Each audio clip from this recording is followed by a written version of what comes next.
इस्रायलच्या युद्धाच्या पार्श्वभूमीवर पेट्रोल आणि गॅस बंद होतील अशा चर्चा सुरू असताना आज अचलपूर परतवाडा शहरातील पेट्रोल पंपांवर ग्राहकांनी गर्दी केली आहे। परतवाडा अचलपूर शहरात HP चे 6, इंडियन कंपनीचे 3 आणि नायराचे 2 असे एकूण 11 पेट्रोल पंप आहेत आणि या एकूण 11ही पेट्रोल पंपावर आपण पाहतो की नागरिकांची अशी गर्दी पाहायला मिळत आहे।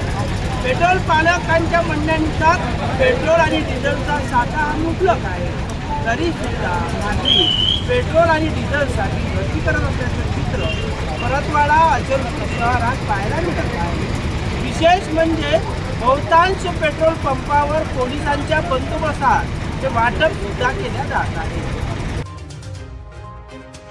10 मिनट से खड़े हैं यहाँ पर। अभी सप्लाई की कमी की वजह से ये दिक्कत जा रही है।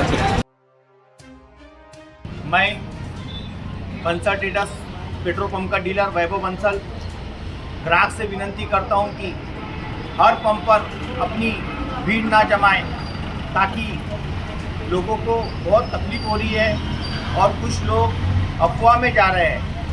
आज हमारे तीनों कंपनी HPCL, BPCL और IOCL तीनों कंपनी में भरपूर स्टॉक है।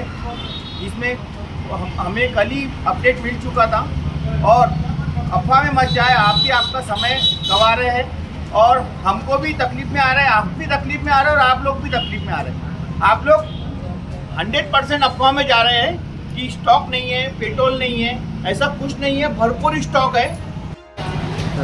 पेट्रोल डीजल का बराबर पुरवठा चालू है, सप्लाई बराबर चालू है। लोगों ने सिर्फ स्टॉक नहीं करने होना, रेगुलर नायरा कंपनी की तरफ से भी आ रहा है डीजल पेट्रोल और लोगों को भी दिन भर पुरवठा किया जा रहा है बराबर। लोगों से विनती है कि उन्हें स्टॉक नहीं करने होना, दाम के पुरता डीजल पेट्रोल लेने होना, सबको डीजल पेट्रोल पूरणे होना, ऐसा लोकांना करणे होना। गेल्या दुसऱ्या दिवसापासून युद्ध सुरू झाला आणि युद्ध सुरू झाल्यामुळे इराणने आपल्या जे अरबुज आखाड्यातून जे आपल्या भारत देशाला पेट्रोलचे जहाज येते ते जहाज इराणने बंद केला, अडवल्या। जर ते मोदी गेला नसता तर हे इजरायल जहाज आपला रोखलं नसतं, याचे परिणाम जनता भोगून राहिला।